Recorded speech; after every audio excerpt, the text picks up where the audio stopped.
Bismillahirrahmanirrahim. Assalamualaikum warahmatullahi wabarakatuh. Alhamdulillahirrabbilalamin. Sahabat-sahabat sekalian dimanapun anda berada, puji syukur kita panjatkan kehadirat Allah subhanahu wa ta'ala. Dan juga salawat senantiasa kita aturkan pada Rasulullah Muhammad sallallahu alaihi wasallam. Kiranya kita masuk ke dalam golongan hamba yang diberi nikmat oleh Allah, dan juga termasuk umat yang kelak akan mendapatkan syafaat dari Rasulullah Muhammad sallallahu alaihi wasallam. Sahabat-sahabat sekalian, saat ini saya menyajikan sebuah hasil diskusi bersama dengan beberapa orang Kristen, termasuk Ferguson, namun dia kabur ya, dan juga Ibu Uti lagi-lagi pamit juga, yang mana pada inti materinya adalah mereka mencoba untuk menghujat Allah, menghujat Rasulullah Muhammad SAW. Namun berdasar terhadap kitab suci kita, alhamdulillah kita bisa menjawab semua pertanyaan mereka dan meluruskan semua fitnahan mereka terhadap Allah dan juga terhadap Rasulnya. Karena itulah sahabat-sahabat sekalian, jika misalnya materi ini dianggap sebuah materi yang sangat baik, saya berharap supaya materinya dibagikan kepada umat Islam yang lain. Banyak dari golongan umat Islam itu yang membutuhkan pencerahan tentang kristologi, ya, yang membutuhkan pemahaman tentang ajaran di luar daripada Islam, sehingga nanti ketika mereka didatangi oleh misionaris-misionaris, mereka bisa menepisnya berdasarkan dan berlandaskan terhadap kajian yang telah kita berikan melalui perdebatan langsung seperti ini.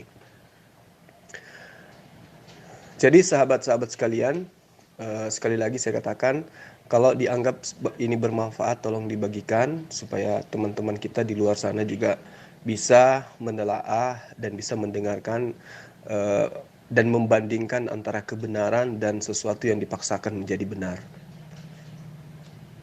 Akhirnya saya mengucapkan terima kasih banyak ya kepada teman-teman sekalian, kepada subscriber kita yang sudah dengan setia membangun channel kita ini sehingga menjadi sebuah channel yang menjadi ladang ilmu, menjadi ladang pahala buat kita semua. Dan saya berharap sahabat-sahabat sekalian tidak bosan-bosannya memberikan masukan dan juga memberikan kritikan terhadap saya pribadi, baik itu melalui konten di kolom komentar maupun yang langsung menjapri pada saya. Sekian dari saya, para sahabat sekalian. Insya Allah kita akan bertemu pada kesempatan yang berbeda, dengan materi yang berbeda, dengan lawan diskusi yang berbeda. Tentu tujuannya untuk menyampaikan risalah kebenaran daripada ajaran agama Islam. Oke, saya akhiri. Akhir kalam dari saya, wabillahi taufiq wal hidayah. Salam satu Tuhan. Assalamualaikum warahmatullahi wabarakatuh. Apa manfaat Allah nggak punya tangan kiri alias buntung? WK. Umat terjemahan itu nggak paham, dikiranya tangan bagi Allah itu adalah tangan seperti makhluk, sehingga dia harus ada kanan, harus ada kiri. Ya begitulah kalau Tuhannya makhluk. Jadi sang pencipta alam semesta itu dipikirkan seperti dikiranya seperti yang ada dalam pikirannya, kan kasihan. Saya heran sama penyembah batu. Kok bisa-bisanya hadis menfitnah Allah sendiri nggak punya tangan kiri alias buntung? Ironis loh.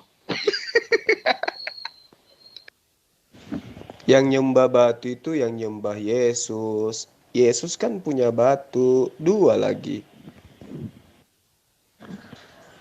Jadi kalau Anda itu hanya bisa memaparkan sesuatu tidak berdasar kepada ilmu, ya itu hanya merendahkan agamamu saja, ya kan?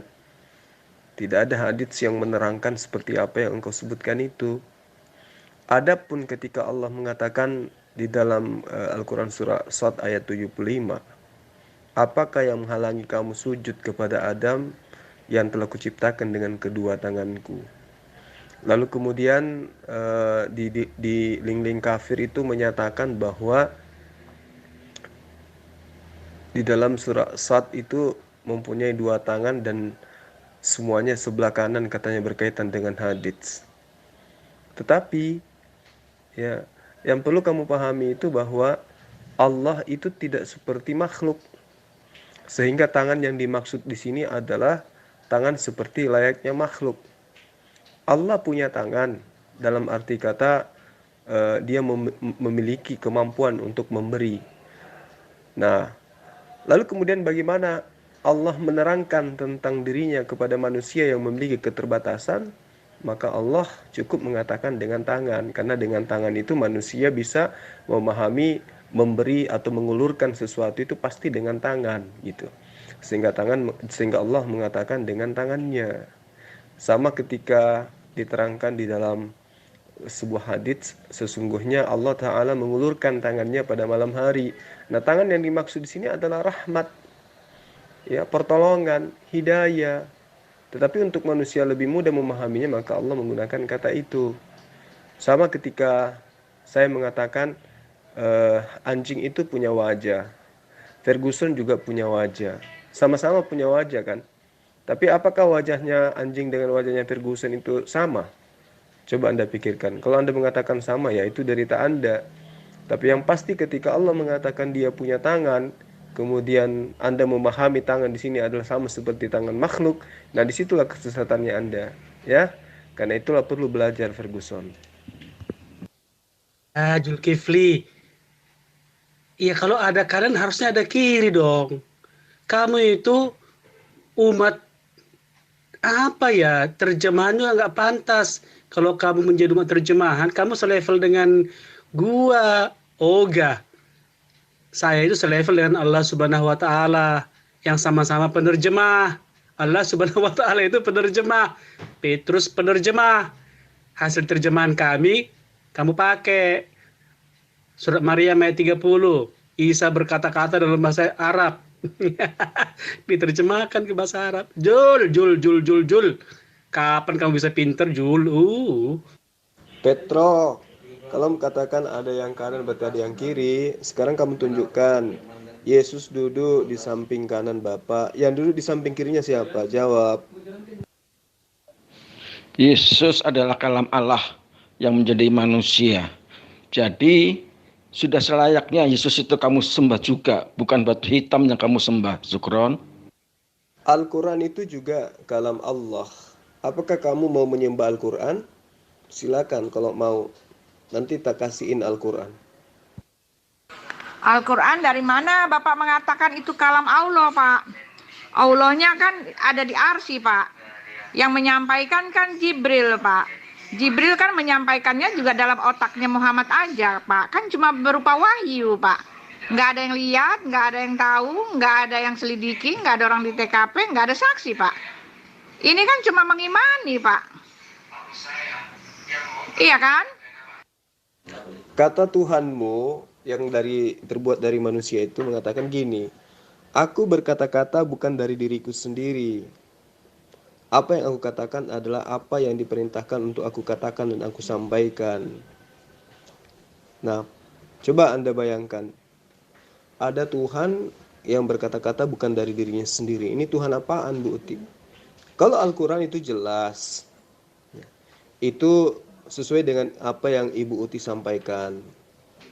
Dari Allah, kemudian ke malaikat Jibril atau Rohul Kudus, lalu kemudian ke sang penolong lain, yaitu Muhammad Sallallahu Alaihi Wasallam. Oh iya, Bu Uti, Ibu Katolik apa Protestan? Yang menyaksikan penerimaan Muhammad Wahyu itu Gua Hira, Pak, Bu. Gua Hira yang menyaksikan. Dan alhamdulillah Gua Hira sampai hari ini masih ada. Kalau yang menyaksikan Lukas melihat Tuhan duduk di sebelah kanannya Yesus itu siapa yang menyaksikan? Dan itu di mana? Masih ada nggak sampai sekarang? Ternyata si Jul ini mengomentari dari win saya yang bukan untuknya. Jul. Sebenarnya saya itu nggak mau menanggapi Anda. Ya, ketika Anda mempertikaikan Lukas, ya, apakah Anda mengakui Lukas itu sebagai Injil, sebagai penulis Injil?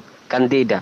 Nah, untuk apa Anda mempertikaikan kitab itu? Kalau Anda tidak mengakui hal itu, layak gak seorang itu mempertikaikan suatu kitab yang tidak dipercayainya? Nggak usah nangis lah. Kamu kan tadi mengatakan yang menjadi saksi pewahyuan Al-Quran itu adalah Gua Hira. Dan Alhamdulillah Gua Hira sampai hari ini masih ada dan itu selalu disiarai oleh umat Islam. Membuktikan bahwa kejadian itu ya absolut adanya. Nah sekarang katanya Lukas melihat Yesus duduk di sebelah kanannya Bapa. Itu di mana kejadiannya? Dan apakah masih bisa dibuktikan secara arkeolog? Silakan. Kalau Lukas melihat Yesus saksinya orang manusia, tapi kalau Pak Juma saksinya Muhammad terima wahyu, ya goa. Saksinya domba-domba gitu loh, saksinya rumput yang bergoyang, itu saksi semuanya. Lalu menerima wahyu itu apaan sih? Wahyu itu kan ilham, cuma di otak Nabi doang, cuma mengaku dan mengklaim kalau dia dapat wahyu. Yang ngelihat kagak ada, yang buktikan tidak punya, sejarah tidak kelihatan. Tak ada satupun yang bisa bilang kalau itu memang betul dari Allah, karena kan cuma wahyu. Wahyu itu apaan sih? Cuma ada di pikirannya Nabi doang kan. Nabi aja cuma merasa gitu. Oh, gua dapat wahyu. Nah, pikirannya sebegini, ditulis. Oh, gua dapat wahyu gitu. Dia sendiri kan cuma klaim doang. Nah, sekarang Pak Juma mau mengatakan buktinya adalah Gua Hira. Nah, coba tunjukkan mana Gua Hira mengatakan bahwa Muhammad adalah saksi, Muhammad pernah menerima wahyu di Gua Hira. Nah, coba kita tanya ya kepada Gua Hira ya Pak ya. Saksi bisu itu Pak ya. Silakan Pak. Nama manusianya siapa Bu dan apa kesaksiannya? Kalau kami kan sudah jelas ada Umar bin Khattab, ada Abu Bakar As-Siddiq, ada Utsman bin Affan, ada Ali bin Abi Thalib dan seterusnya. Nah, sekarang yang melihat Lukas melihat Allah itu duduk di sebelah berada di sebelah kirinya Yesus itu siapa namanya dan apa kesaksiannya? Silakan.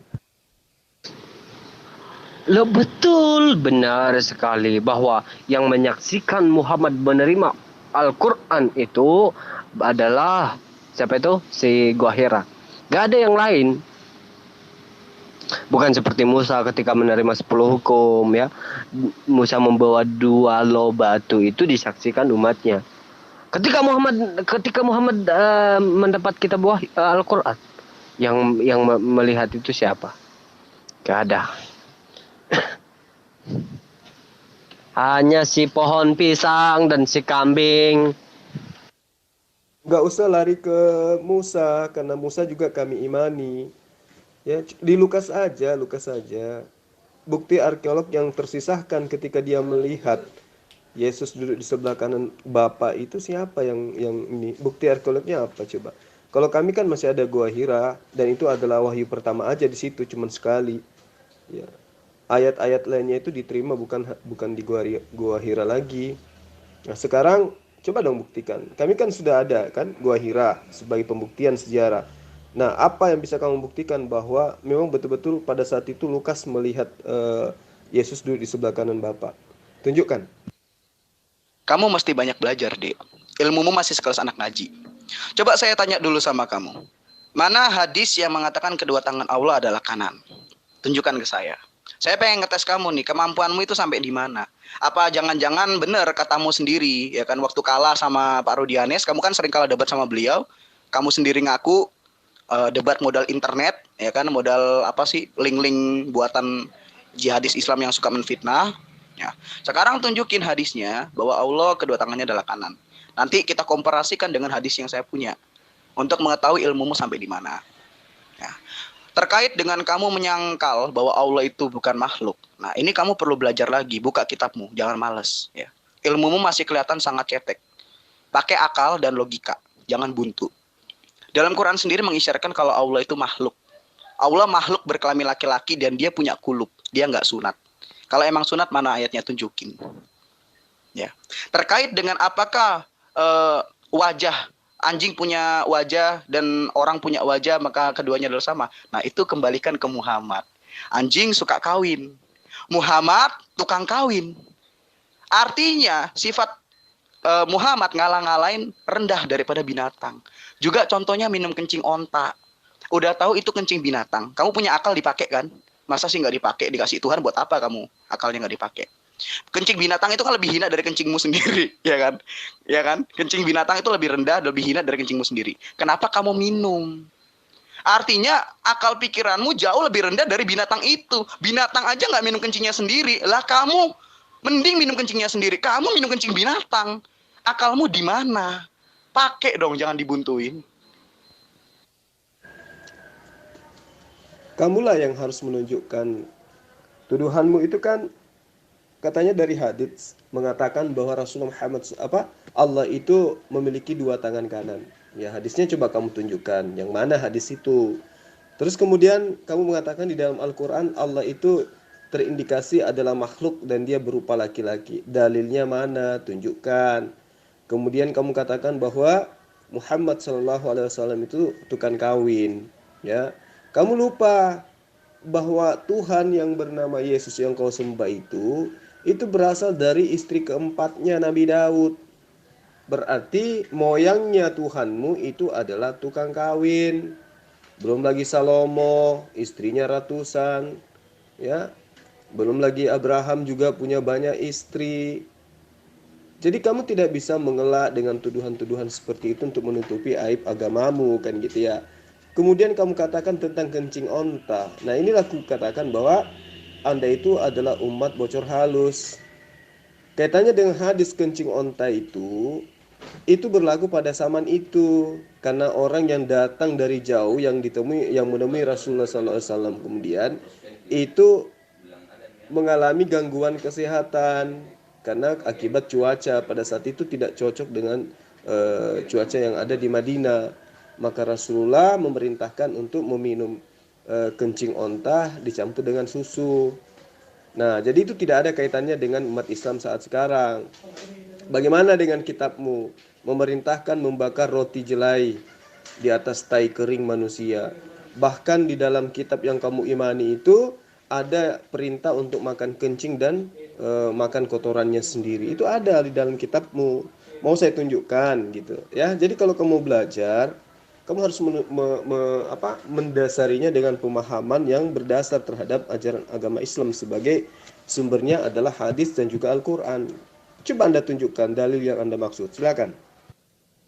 Iya, kan Muhammad mengatakan dia diutus oleh Jibril, ya kan? Dia diutus oleh Jibril dari Allah gitu. Tapi surat pengutusannya tidak ada, bukti pengutusan tidak ada, bukti pelantikan dia jadi nabi tidak ada. Nah, setelah dia kesurupan di Gua Hira itu kan dia pulang. Lalu dia ceritakan sama siapa sih bininya itu Saidab siapa sih? Fatimah pokoknya sama istrinya, ya kan? Istrinya bilang, "Oh, kamu nabi." gitu. "Oh, kalau gitu kamu nabi." gitu, ya kan? Seperti itu kan ceritanya, Pak. Nggak ada yang mengutus dia nabi, cuma persangkaan orang. Karena dia orang-orang mendengar ceritanya bahwa dia disamperin oleh Jibril di goa. Nah, Jibrilnya juga nggak sopan gitu. Main cekek aja. Setelah itu dia nggak tahu kalau nabi nggak bisa baca. Suruh baca. Jibril nggak tahu orang nggak bisa baca, suruh baca. Nah, kalau di Kristen kan kalau Tuhan kayak gitu kan, kalau Tuhan yang datang, malaikat yang datang, dia bilang, jangan takut. Boro-boro dia nyekek.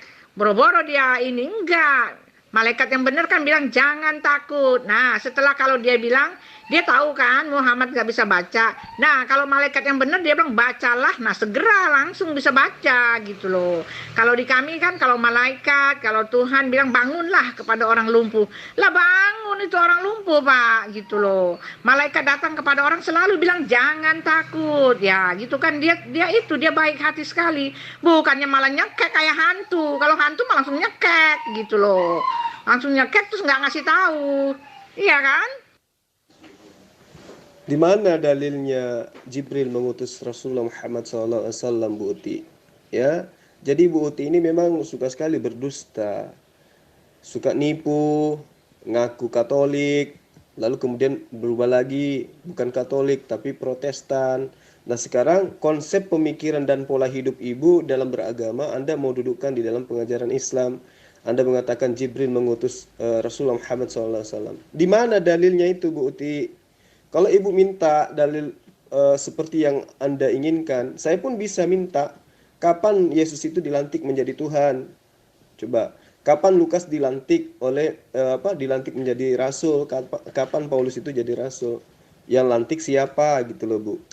Jadi ibu kalau mau mengikuti teladannya Paulus yang pendusta dan licik itu ya jangan di sini, Bu Uti, di gereja aja sekalian. Jul. Sejak kapan Musa menyembah ilah dewa Allah yang mempunyai istri yang bernama Jibril? Kapan Musa menyembahnya? Allah yang dikenal Musa adalah Allah yang tunggal, bukan yang beristri, beranak. Paham kau? Musa pernah nyembah Yesus nggak? Pak, Umar bin Khattab itu kan semua di hadis ya Pak ya. Dia saksi siapa? Saksi melihat Jibril. Ya kan? Apa dia saksi melihat Jibril? Ingat loh Pak, Muhammad nggak mengatakan dia melihat Jibril. Enggak. Dia mengatakan dia terima wahyu Pak. Wahyu itu ada di otak doang Pak. Pelajari deh arti kata wahyu. Muhammad nggak bilang dia terima Jibril, dapat perintah dari Jibril. Enggak, dia terima wahyu Pak. Wahyu itu artinya dapat pemikiran yang ini aja di otaknya Pak, di pikirannya. Jadi jangan pernah bilang, Bapak jangan menyalahi aturan Quran bahwa Muhammad itu berdampingan dengan Jibril. Jibril itu nyata, Jibril itu realita, Jibril itu benar. Enggak Pak, enggak ada. Ya, klaimnya Muhammad dia terima wahyu. Terima wahyu.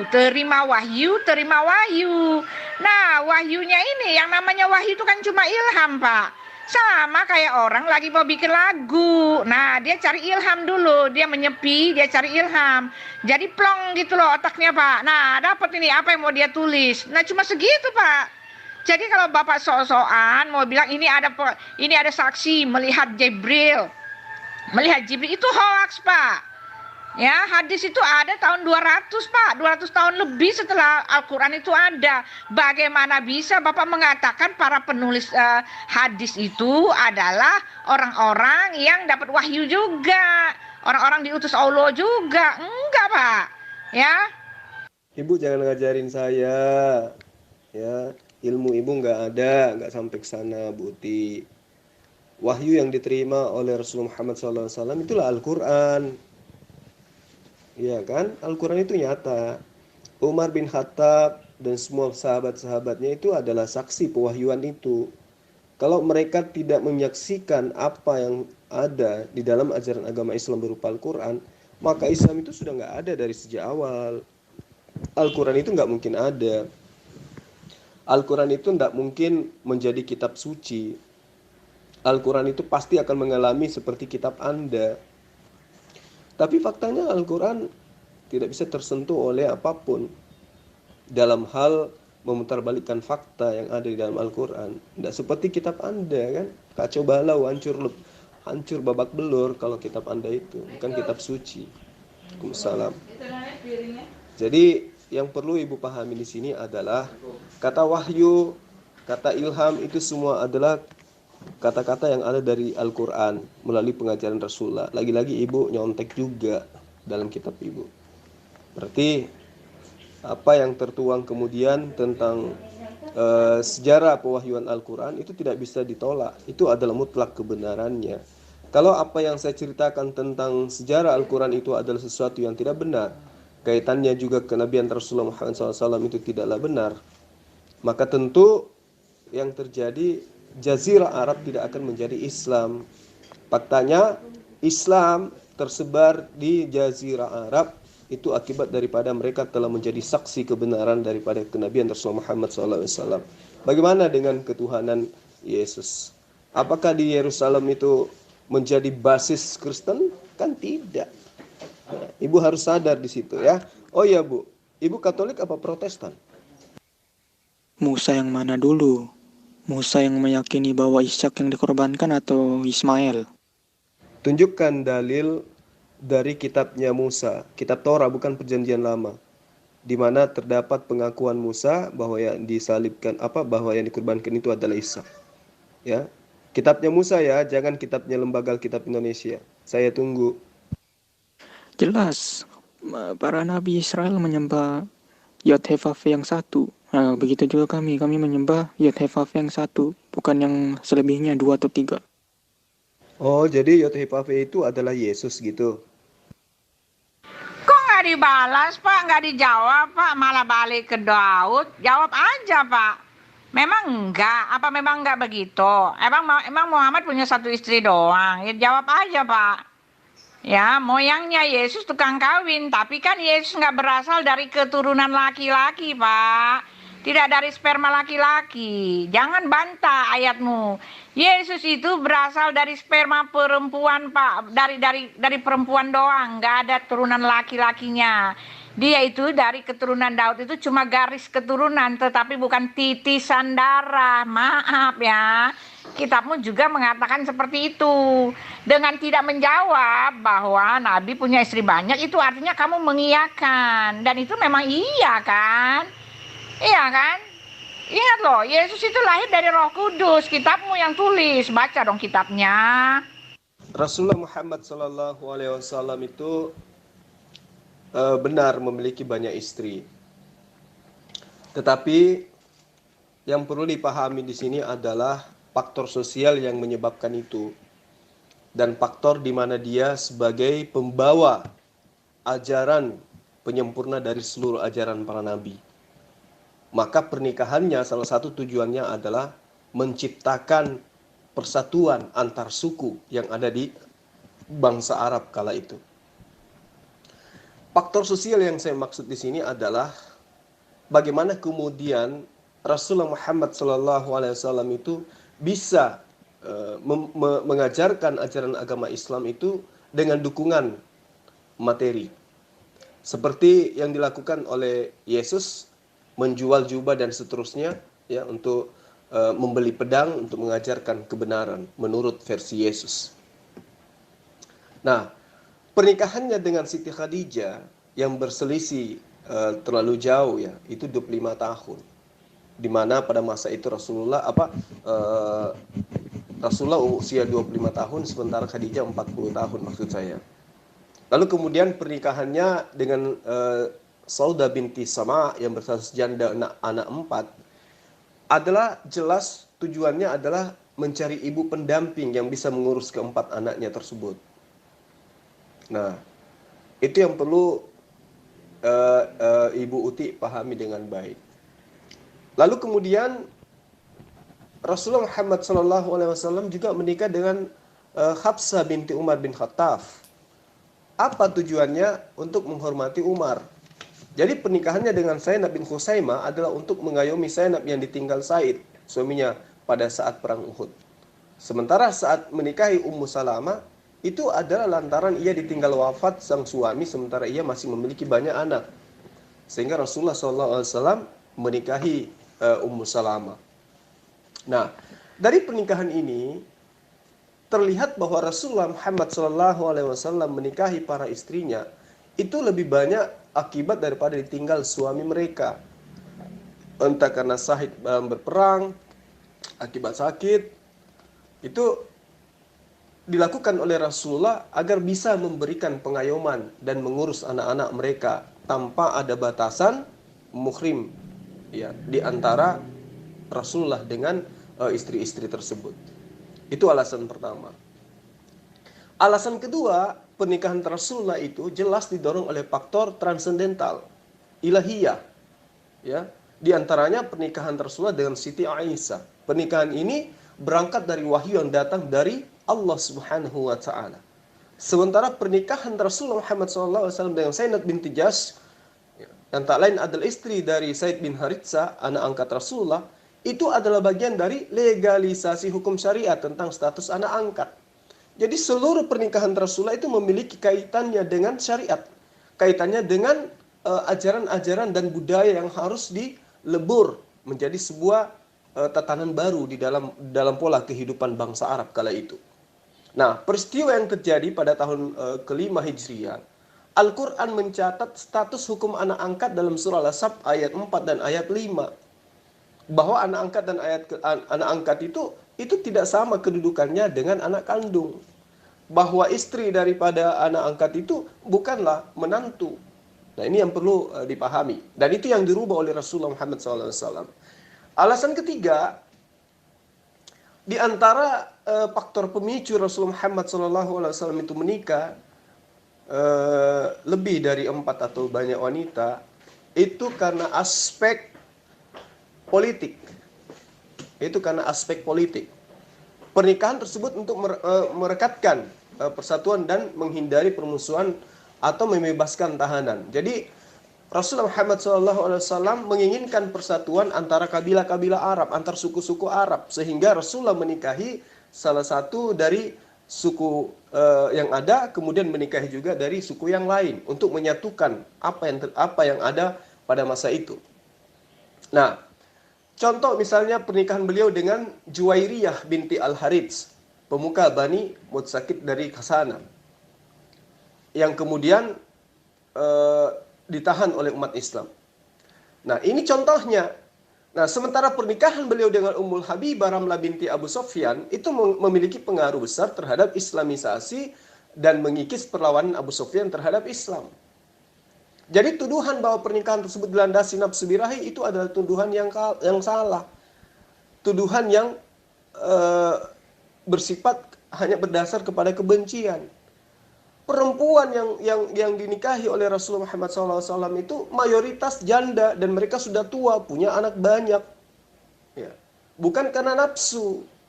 Tidak seperti yang diceritakan di dalam kitab Anda, diperintahkan menjadi pesundal, ya, menjajakan biji sakarnya seperti keledai, bersundal di mana-mana. Itu di kitab Anda. Tapi ya, apa yang diceritakan oleh Rasulullah sejarah hidupnya itu jelas bahwa dia ini dengan istri-istrinya itu muatannya hanya karena menolong mereka gitu. Nah, di antara hikmah dari pernikahan mulia Rasulullah Muhammad SAW itu adalah penghormatan dan juga meningkatkan derajat kabilah Arab di antara istri-istri tersebut. Jadi di mana istri mereka berada, disitulah kemudian keturunan Rasulullah Muhammad SAW sebagai pengayom dan menciptakan suasana ahlul bait yang dimuliakan oleh Allah. Di dalam surah Al-Sab ya, ayat 34 Allah mengatakan, dan ingatlah apa yang dibacakan di rumahmu dari ayat-ayat Allah dan hikmah atau sunnah nabimu, sesungguhnya Allah adalah maha lembut lagi maha mengetahui. Jadi apa yang ibu tuduhkan Rasulullah Muhammad SAW banyak istri, itu setelah saya jelaskan ibu harus tahu bahwa hikmah di balik semua itu adalah untuk pengembangan ajaran agama Islam, untuk merubah syariat yang ada pada saat itu sebelum Islam datang, dan juga untuk menyatukan antara satu suku dengan suku yang lain. Itu yang perlu ibu pahami. Nah, sekarang pertanyaan saya kepada ibu. Ibu Protestan atau Katolik? Silakan. Nah, itu kan ketika Bapak mengatakan bahwa Nabi itu adalah utusan Allah, tetapi kan jelas Allah tidak pernah berurusan dengan Nabi, tidak pernah seumur-umur, Pak. Tidak pernah seumur-umur. Di kitab kami tidak ada Tuhan yang katanya mengutus tapi mengasih yang lain, kasih tahu dulu gitu, kasih wakil, kali perwakilan, nggak ada. Ketika dia mengutus, ya dia mengutus saja, berhubungan langsung dengan dirinya. Tapi itu kan katanya bohong-bohong, bukan. Katanya Allah mengutus Muhammad, tapi itu kan lewat Jibril. Nah, Jibril pun mewahyukan doang, Pak. Wahyu itu kan cuma ilham, Pak. Coba cari di kamus, wahyu itu apa? Wahyu itu ilham. Jadi hanya ada di pikiran nabimu. Secara akademis ini sangat lemah, Pak. Nggak bisa dijadikan bukti apa-apa bahwa perkataan nabimu itu betul. Cuma huruf-huruf aja, Pak, secara akademis. Tapi kalau Bapak mau mengimani ya silakan saja. Nggak ada yang larang, Pak. Kan akibatnya tanggung masing-masing. Toh yang ke neraka kan Bapak juga gitu loh. Nah, kalau Bapak mengatakan, mana Lukas itu pernah bertemu dengan Yesus? Oh maaf Pak, Bapak tidak tahu ceritanya. Lukas, walaupun dia waktu Yesus ada tuh dia masih kecil sejarahnya Pak. Dia itu anaknya Maria. Maria itu saudaranya mamanya Yesus. Namanya bukan Maria, sorry. Dia tuh gini Pak, sorry, saya lupa nanti saya lihat ya. Lukas itu anaknya Maria apa ya? Sebentar. Nah, dia itu adiknya, dia itu mamanya ibunya Yesus itu Maria, punya adik, punya saudara perempuan. Nah, itu mamanya Lukas. Saya lupa namanya, nanti saya kasih ya. Itu ibunya Lukas. Jadi jangan ngomong kalau nggak ada pertalian. Sorry di kau saja yang tidak tahu apa-apa tapi sok tahu. Gelitik aku mau ketawa sampai gigiku sampai kering mendengar kamu mengatakan bahwa orang Kristen gak tahu sejarah Yesus gitu kan. Kamu bilang gitu tadi kan Pak? Sekarang dengan asumsi Ibu seperti itu, apapun itu ya menurut Ibu, sekarang coba Anda tunjukkan ada nggak kelemahan di Al-Quran yang Ibu temukan? Tunjukkan, silakan. Kata siapa ilmumu diikut tidak ada lah, kebohonganmu aja aku tahu, pemanipulasian ayat-ayat Alkitab aku tahu. Kamu bicara comot-comot ayat, aku bicara konteks. Bagaimana kamu bilang ilmuku tidak ada? Kamu nggak bisa jawab. Masa kamu bilang tadi saksinya Muhammad kan batu Goa Hira. Lu gile kali Pak, ngawur. Masa kamu ditanya mana saksinya? Soal kamu bilang, oh saksinya adalah rumput yang bergoyang. Gitu kan? Kalau saksinya Goa Hiranya masih ada, itu tandanya artinya apa? Saksi bisu. Masa saksi bisu ente mau kasihkan ke saya? Yang bocor halus itu siapa? Oh, Pak Juma. Bukan saya yang mengatakan saksinya adalah Goa Hira, bukan. Itu adalah teman Anda sendiri. Si Laskar Kristus itu yang mengatakan bahwa saksi pewahyuan itu adalah Goa Hira. Sehingga saya katakan, nah alhamdulillah kejadian terjadi pada pewahyuan itu, pewahyuan pertama itu di Goa Hira, dan Goa Hiranya sampai hari ini masih ada.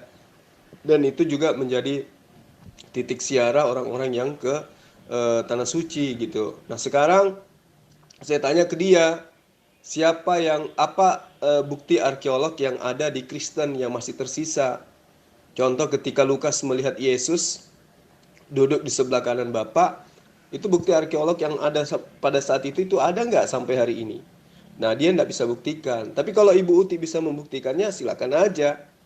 Tapi bagaimana mungkin Ibu bisa membuktikannya sementara Ibu itu adalah pendusta, suka nipu, sama orang lain ngaku Katolik, sama orang lain bukan Katolik, sama orang lain juga ngaku Protestan. Itu pendusta namanya Ibu. Ya, itu namanya penipu. Dan penipu itu memang sudah tabiat dari kalian karena memang ajaran kalian itu dibentuk dari tipuan, kan gitu ya Bu Tia. Nah, sekarang ketika Ibu mengatakan kaitannya dengan saksi. Ya, Allah itu adalah esensi yang tidak terlihat. Siapa yang bisa melihat Allah sehingga dia bisa menyaksikannya? Yang ada adalah tanda-tanda yang terjadi pada orang yang menerima wahyu. Seperti misalnya Musa menerima wahyu. Apakah kemudian orang-orang yang ada di sekeliling Musa itu mampu melihat Allah datang kepada Musa? Kan tidak. Yang mereka lihat adalah Musa. Musa mengalami tanda-tanda yang berlainan daripada manusia lain. Nah, ketika Yesus mengatakan segala firman telah diberikan Allah kepadaku, apakah kemudian ada orang di sekeliling Yesus itu mengatakan, aku melihat Allah datang kepada Yesus? Ada nggak? Nggak ada kan? Jadi pertanyaan Ibu ini sebenarnya pertanyaan konyol. Ya. Jadi saksi-saksi yang melihat pewahyuan Al-Quran itu jelas semua sahabat yang hidup pada zaman Muhammad SAW. Sementara siapa saksi yang melihat Lukas menerima wahyu? Siapa saksi yang melihat Lukas menerima ilham? Tunjukkan. Itu nama nama-nama saksi apa, Pak? Nama-nama saksi apa? Umar bin Khattab memang siapa? Tunjukkan ke saya siapa. Waktu itu ada bersama dengan Muhammad, melihat Jibril mencekek Muhammad, melihat Jibril mencekek Muhammad, lalu bilang sama Muhammad, bacalah gitu. Lalu Muhammad bilang, aku tidak bisa baca gitu. Siapa di situ, Pak? Kan betul kan, Muhammad memang pergi ke goa itu hanya untuk bersemedi cari wangsit. Gitu loh, Pak. Dan ketika yang kamu Bapak bilang itu kan setelah dia itu dia pergi dari goa itu, dia keluar dari goa baru dia cerita sama orang. Masa setelah dia cerita sama orang nggak lihat Jibrilnya kamu bilang itu saksi? Itu kan sama juga mereka itu, Muhammad bin Khattab kata kamu dan sebagainya itu sama juga kan. Cuma mengimani, mempercayai apa yang dikatakan oleh Nabi. Sama seperti kamu kan, mengimani, mempercayai apa yang dikatakan oleh Nabi.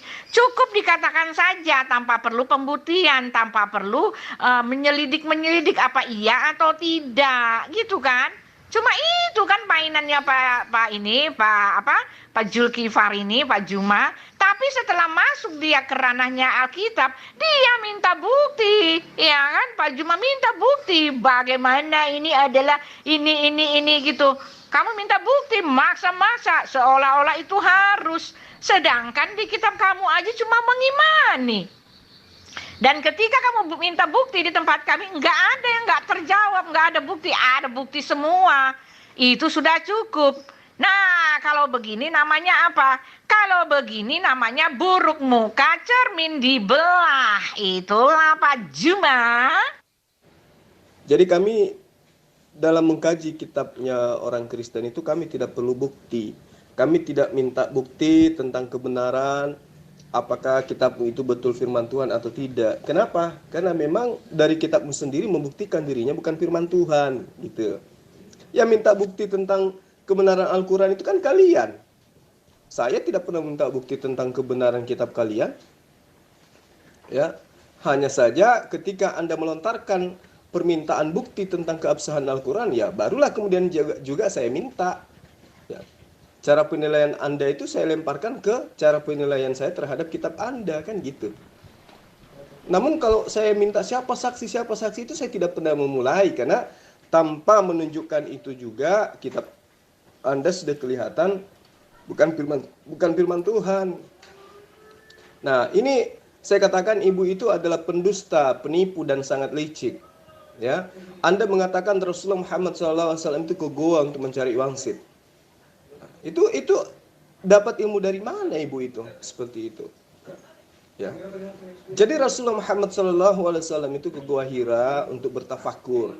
Bertafakur itu artinya berpikir, sama yang dilakukan oleh Abraham.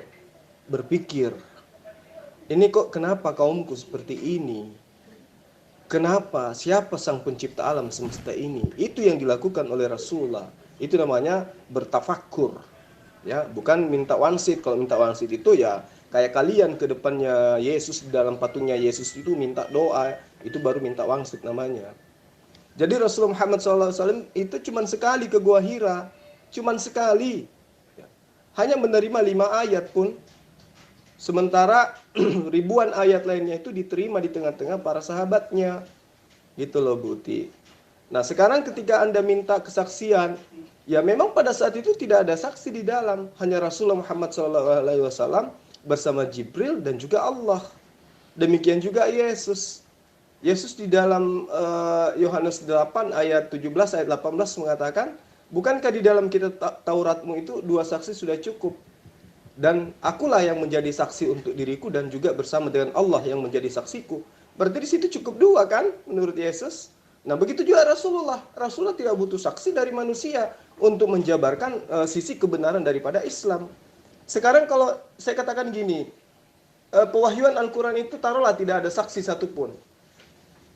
Nah, karena itu terjadinya 1400 tahun silam, bagaimana cara membuktikan bahwa itu adalah sebuah kebenaran? Lihat isi Quran, apakah ada yang salah? Apakah isi Al-Quran itu bertabrakan dengan sains? Bertabrakan dengan ilmu pengetahuan? Coba, sementara kitab Anda akui banyak saksi. Nah, di dalam kitab Ayub itu dikatakan langit punya tiang, tiangnya bergoyang-goyang coba. Tiang langit itu loncat-loncat. Itu maksudnya apakah Anda bisa membuktikan bahwa langit itu betul-betul punya tiang? Di kitab Anda dikatakan bumi ini datar. Coba, apakah betul langit itu datar? Di kitab Anda dikatakan matahari diciptakan pada hari keempat, tapi cahayanya sudah ada pada hari pertama. Apakah itu benar adanya?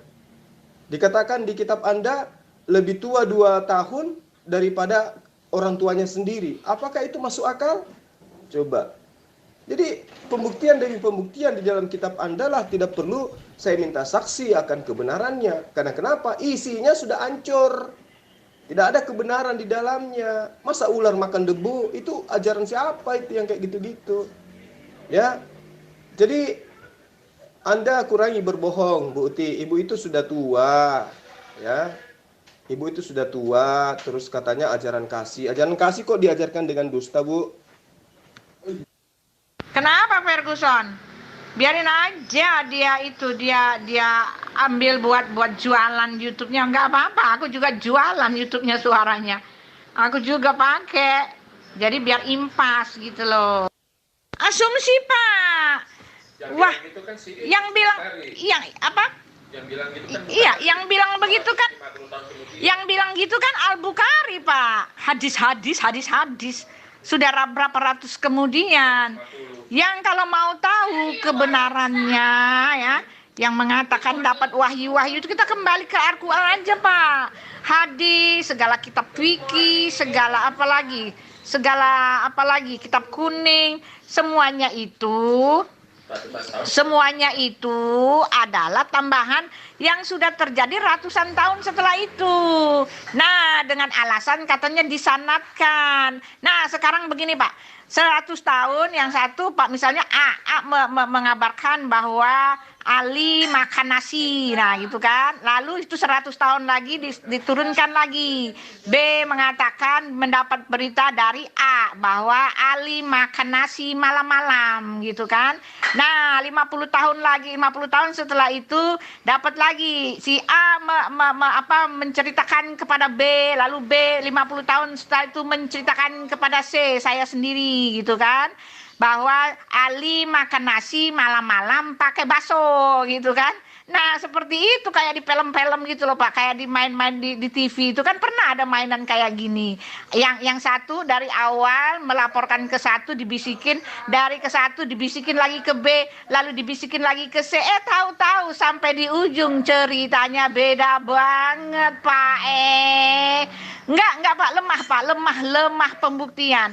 Lagi pula hadis itu, para penulis hadis itu mereka bukan utusan Allah. Enggak ada pengutusan dari Allah untuk mengatakan bahwa ini Quran aku ini belum komplit. Inilah, percayalah kepada rasul-rasulku yang menulis hadis, yang menulis kitab fikih, yang menulis kitab kuning. Gitu Pak. Jangan dikira aku kagak tahu ya. Tahu ya Pak. Oke, jadi saya pahami Anda sebagai umat terjemahan yang tidak tahu tentang Islam bertanya dan berkata seperti itu, saya sangat paham. Jadi gini Bu Uti, Al-Quran itu diwahyukan kepada Rasulullah Muhammad SAW secara berangsur-angsur melalui malaikat Jibril. Saksi-saksinya ada, tapi saksi-saksi ini hanya sebatas mengetahui tanda-tanda yang terjadi pada diri Rasulullah Muhammad SAW ketika Rasulullah menerima wahyu. Sebagaimana yang sering saya tunjukkan dalam beberapa forum ya, kaitannya tentang berita tentang kejadian yang terjadi pada masa Rasulullah yang terjadi pada dirinya. Seperti misalnya di dalam Sahih Muslim ya, bahwa telah menceritakan kepada kami Muhammad bin Bashar, telah menceritakan kepada kami Mu'adz bin Hisham, telah menceritakan kepada kami bapakku dari Qatadah, dari Al-Hasan Al-Hitam bil Abdillah Ar-Rakasi, lalu kemudian dari Ubadah bin As-Samit, apabila wahyu sedang turun kepada Rasulullah Muhammad SAW, beliau menundukkan kepalanya dan para sahabat pun ikut menundukkan kepala, dan apabila wahyu telah selesai dibacakan, beliau kemudian mengangkat kepala Rasulullah Muhammad SAW itu kembali. Jadi ini jelas bahwa rangkaian penyampaian kabar ini itu runut. Ya, itu runut dari si B, dari si A ke B, dari ke B ke C, dan seterusnya sampai kepada Rasulullah Muhammad SAW. Jadi itu runut sekali. Nah, kenapa hadits itu dituliskan belakangan? Karena pada masa pewahyuan Al-Quran, Rasulullah Muhammad SAW itu memang melarang para sahabatnya untuk menuliskan sabda-sabdanya. Karena khawatir nanti akan bercampur aduk antara sabdanya dengan firman Tuhan. Itu alasannya. Sehingga hadits itu dituliskan nanti belakangan, Bu Uti. Itu yang perlu Ibu pahami. Nah, ketika Ibu mengatakan bahwa tidak ada saksi yang melihat malaikat Jibril datang, itu juga bohong. Karena pada masa pewahyuan, malaikat Jibril itu sering datang dalam rupa laki-laki kepada Rasulullah Muhammad SAW. Seperti tadi pagi saya telah menjelaskan kepada Absioka dan beberapa Kristen lainnya yang tidak mengetahui tentang pewahyuan Al-Quran. Nah, jika saksi yang diminta oleh Ibu harus mengetahui turunnya malaikat Jibril kepada Nabi Muhammad SAW, ya jelas itu tidak ada. Karena malaikat itu adalah termasuk makhluk yang tidak kasat mata. Jibril itu malaikat gaib. Jadi sangat mustahil saksi dapat melihat malaikat Jibril dengan mata telanjang, kecuali malaikat Jibril sengaja menampakkan diri sebagai manusia, dan itu sering terjadi, gitu loh. Sama ketika saya pun minta siapa saksi melihat Yesus bertemu dengan Lukas, kan Ibu menceret darah, nggak bisa nunjukin. Padahal Yesus manusia, Lukas juga manusia, tetapi kok tidak ada yang menjadi saksi melihat Lukas bertemu Yesus? Itu parah itu, Bu, parah. Ya, kalau tidak ada saksi melihat malaikat Jibril, wajar, karena Jibril itu adalah malaikat, itu makhluk gaib yang diberikan wewenang untuk melihatnya hanya Rasulullah Muhammad SAW yang adalah nabi. Makanya di dalam kitabnya Bani Israel, jika di tengah kamu ada seorang nabi, maka aku Allah akan menyatakan diri kepada nabi tersebut melalui penglihatan dan juga melalui mimpi. Jadi tidak ada yang bisa melihat ya penglihatan itu kecuali nabi tersebut. Itu yang perlu Ibu pahami. Nah, adalah sangat wajar apabila Ibu sebagai orang Kristen di dalam kitabnya itu memiliki banyak saksi. Itu disebabkan karena apa? Karena gospel itu bukanlah firman Allah, bukan pula kitab suci yang Tuhan wahyukan kepada Nabi Isa alaihissalam, kepada Yesus, seperti halnya Taurat dan juga Al-Quran. Jadi gospelnya orang Kristen itu hanya merupakan kitab sejarah yang ditulis oleh banyak orang dari banyak sumber. Namun orang dan sumber ini tidak jelas. Jadi sangat salah apabila Ibu menggunakan standar gospel harus sama seperti Al-Quran, harus ada saksi-saksi. Al-Quran adalah wahyu, sementara gospel adalah buku sejarah yang dituliskan oleh orang-orang nggak jelas. Jadi Al-Quran itu lebih layak disamakan dengan standar Taurat.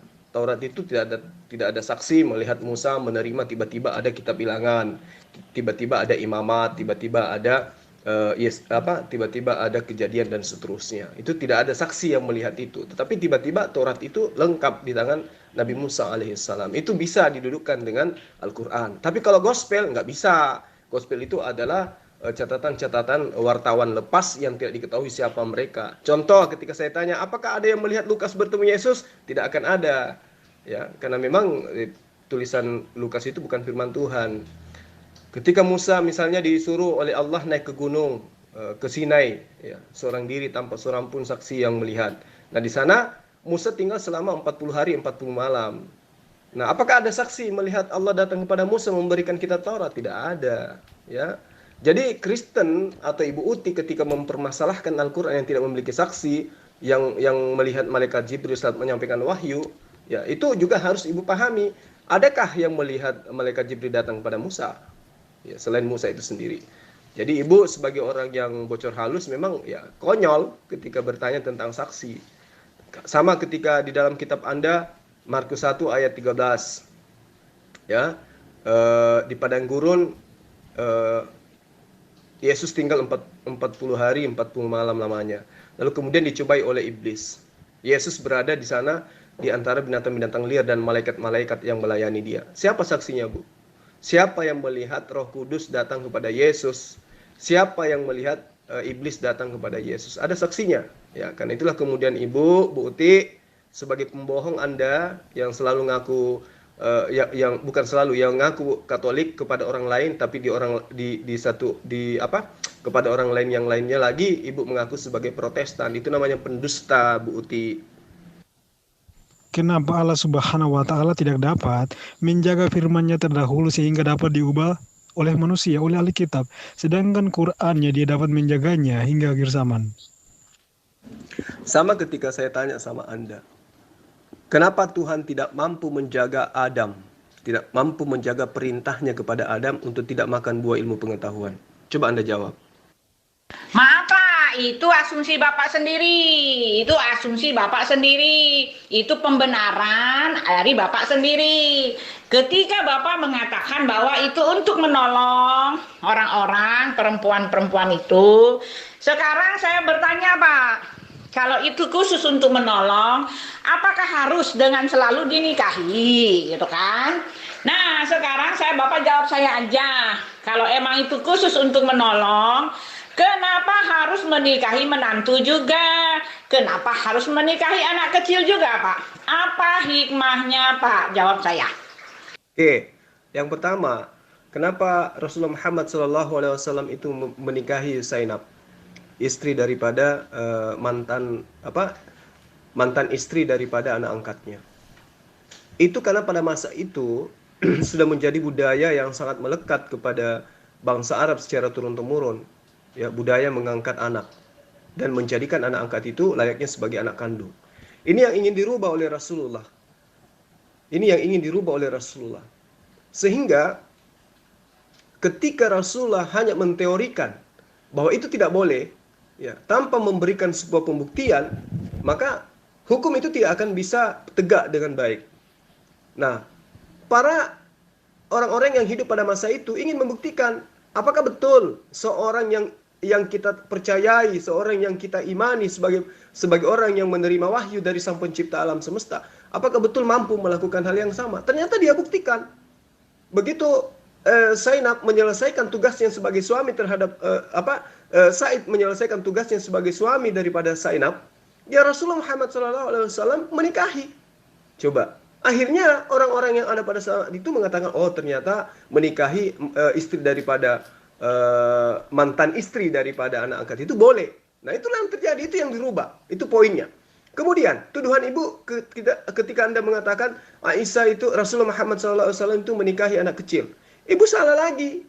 Rasulullah Muhammad SAW itu tidak pernah menikahi anak kecil.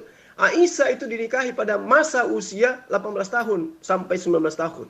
Apakah itu masih usia kecil? Tidak. Cuman ibu selama ini menerima informasi dari pembenci-pembenci Islam.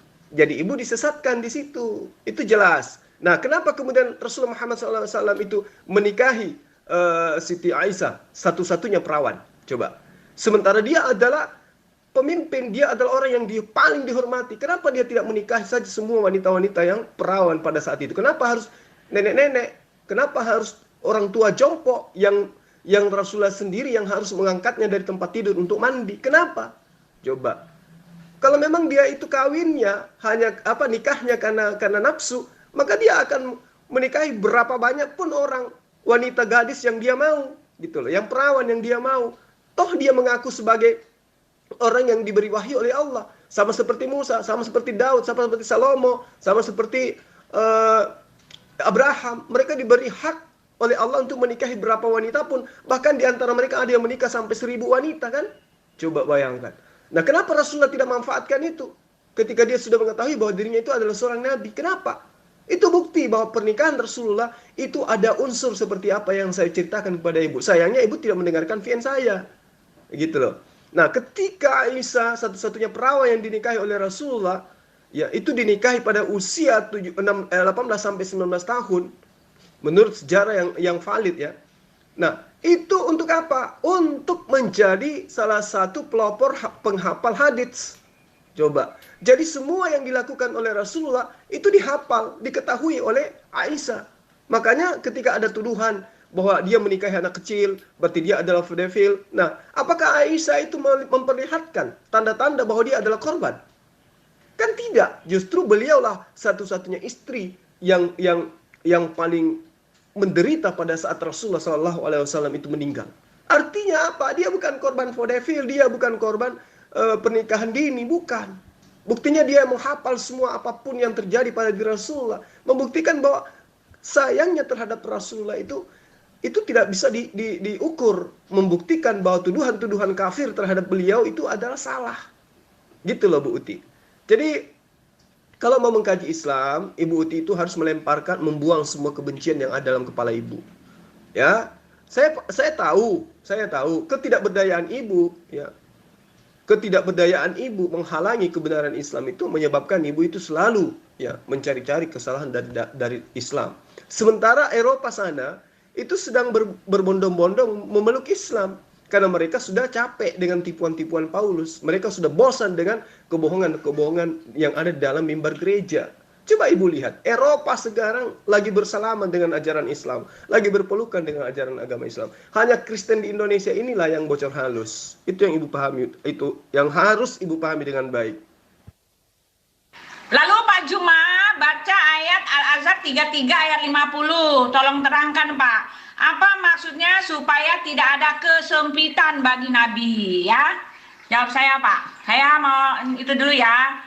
Mau off dulu, lanjut sama yang lain Pak. Tapi jawab, nanti saya balik, saya lihat jawaban Bapak sudah ada. Al-Ahzab 33 ayat 50. Tolong dijawab maksudnya apa Pak? Bismillahirrahmanirrahim. Ya ayyuhan nabiyyu inna ahlalna laka azwajaka allati أحللنا لك أزواجك التي آتيت أجورهن وما ملكت يمينك مما أفاء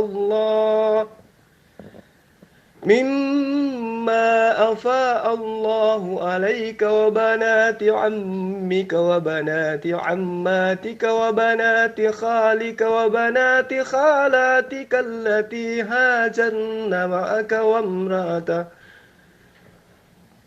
وامرأة مؤمنة إن وهبت نفسها للنبي إن أراد النبي أن يستنكحها خالصة لك من دون المؤمنين قد علمنا ما فرضنا عليهم في أزواجهم وما ملكت أيمانهم لكي لا يكون عليك حرج وكان الله غفورا رحيما Sadaqallahul azim. Jadi di ayat ini Bu, justru menerangkan kepada umat Islam seluruhnya tentang syariat wanita mana saja yang boleh dinikahi dan wanita mana saja yang haram untuk dinikahi. Nah, apa yang tertuang di dalam surah Al-Ahzab ayat 50 ini itu tidak ada di dalam ajaran agama manapun di atas muka bumi ini. Hanya ada di dalam ajaran agama Islam. Ketika Rasulullah Muhammad SAW menerima wahyu ini dikatakan, Ya ayyuhan nabiyyu. Ya, di situ dikatakan, wahai Nabi, inna ahlalna laka azwajuka. Sesungguhnya kami telah menghalalkan bagimu istri-istrimu. Ya, jadi ayat ini menerangkan kepada siapa wanita mana saja yang bisa kamu nikahi, wanita mana saja yang diharamkan bagimu untuk menikahi. Nah, ini adalah syariat yang berlaku kepada seluruh umat Islam. Bahwa kaitannya dengan apa yang diajarkan Rasulullah Muhammad SAW itu terikat kepada apa yang diwahyukan oleh Allah kepada beliau. Nah, ini perlu dipahami oleh Ibu Uti. Ya. Nah, sekarang saya sudah menunjukkan dalil ini. Dalil ini sangat jelas mengatakan beberapa wanita yang bisa dinikahi dan yang tidak boleh dinikahi. Nah, sekarang saya minta kepada Ibu, ya, di dalam kitab Ibu itu ada enggak hukum syarat sah nikah? Ada enggak di dalam kitab Ibu hukum syarat sah nikah? Kalau tidak ada, pantas saja kalian tidak pernah nikah. Yang kalian lakukan itu hanya prosesi supaya melegalkan kawin. Ya. Jadi dalam kitab ibu tidak ada prosesi syarat sah nikah. Karena memang Yesus belum mengajarkan. Masih banyak yang ingin aku ajarkan kepada kalian Bani Israel. Tetapi kalian belum mampu untuk menanggungnya. Tapi ketika dia datang, yaitu Rasulullah Muhammad SAW, seorang penolong lain. Dialah yang akan mengajarkan segala sesuatunya tentang kebenaran. Jadi ini adalah ajaran Rasulullah Muhammad SAW disampaikan kepada umatnya untuk dilaksanakan sesuai dengan apa yang tertuang di sini. Nah, sembari harus mengkaji asbabul nusul daripada ayat ini. Seperti itu, Ibu. Ya, supaya Ibu itu memahami lebih jauh bahwa ternyata kebenaran yang tertuang di dalam ayat-ayat suci Al-Quran, justru itulah pembuktiannya bahwa Al-Quran itu adalah wahyu dari Sang Pencipta alam semesta. Sementara kitab Anda tidak ada kebenaran di dalamnya sebagai firman Allah. Tetapi kebenaran sebagai pemberitaan tentang apa yang pernah terjadi ya, antara Yesus dan muridnya juga kitab sucinya, itu masih ada di dalamnya. Meski itu bukan firman Tuhan, bukan sabda Yesus, tetapi buah tangan daripada penulisnya menceritakan tentang apa yang pernah terjadi. Seperti itu, Bu Uti.